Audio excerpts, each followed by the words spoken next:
اهو، هنا في الحلقة الامامية وهنا في الحلقة الامامية.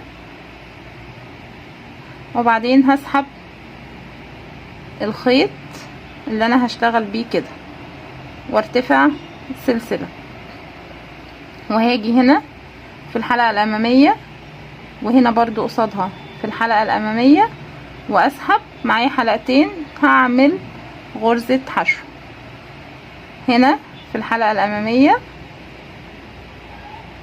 وفي الحلقة اللي قصادها الامامية برضو، واسحب واعمل غرزة حشو هنا في الامامي وفي الامامي، واسحب واعمل غرزة حشو.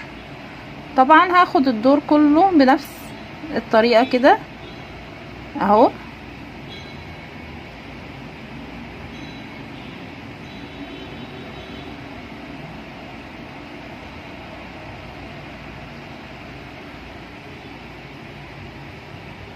طبعا انتي هتكملي بنفس الطريقة الحلقة الامامية هنا واللي قصادها لحد ما تخلصي الدور كله.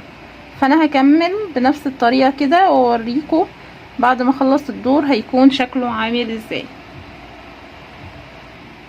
خلاص كده انا شبكتهم مع بعض، وده شكل الغرزة اللي انا شبكت بيها. لو حابة ان الغرزة تبقى بارزة معايا، طب انا لو مش حابة الغرزة تبقى بارزة معايا هشبكهم بغرزة المنزلقة. يعني بدل ما هخرج